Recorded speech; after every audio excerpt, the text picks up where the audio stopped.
என் பிள்ளையே, நீ உன் முகத்தை கண்ணாடியில் பார்த்துவிட்டு போகும்போது நீ எப்படி இருக்கிறாய் என்பதை மறந்து விடுகிறாய். ஆனால் நான் உன்னை தினமும் பார்க்கிறேன்.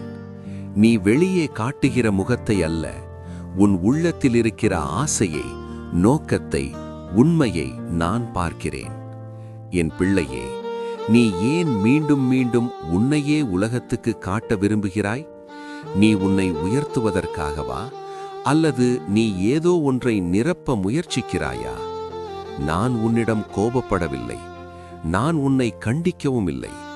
நான் உன்னை நேசித்து எச்சரிக்கிறேன். உன் அழகு உன் முகத்தில் இல்லை. உன் அழகு உன் தாழ்மையில் இருக்கிறது. உன் அழகு உன் சத்தியத்தில் இருக்கிறது.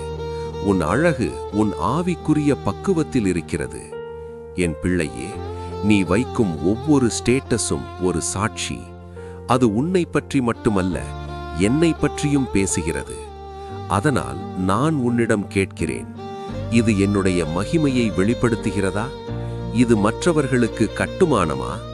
இது உன் ஆவியை உயர்த்துகிறதா, அல்லது உன் அகங்காரத்தை? இது உன்னை என்னிடம் நெருக்கமாக்குகிறதா, அல்லது உலகத்திடம்? நீ நினைக்காமல் செய்யும் சிறிய காரியங்களின் வழியாகத்தான் சாத்தான் உன்னை மெதுவாக என்னிடமிருந்து விலக்க முயற்சிக்கிறான். நீ நினைப்பாய், இது சின்ன விஷயம்தான். ஆனால் நான் சொல்கிறேன், சின்ன விஷயங்களின் வழியாகத்தான் பெரிய வலு உண்டாகிறது. என் பிள்ளையே, நீ எதை செய்தாலும் என் நாமத்தில் செய். என்னை மகிமைப்படுத்தும்படி செய். உன் ஸ்டேட்டஸில் உன் அழகு மட்டுமல்ல, உன் கிருபை, உன் பொறுமை, உன் இரக்கம், உன் சத்தியம், உன் அன்பு மிளரட்டும்.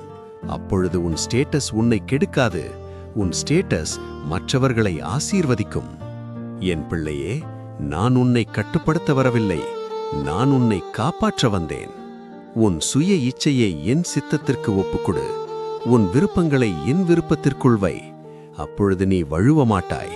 உன் வாழ்க்கை ஒரு செய்தியாக மாறும். உன் மௌனம் கூட ஒரு சாட்சியாக மாறும். நீ என் வெளிச்சம், நீ என் சாட்சி, நீ என் வாசனை. அதனால் உலகம் உன்னை பார்க்கும்போது உன்னை அல்ல, என்னை பார்க்கட்டும். ஆமேன்.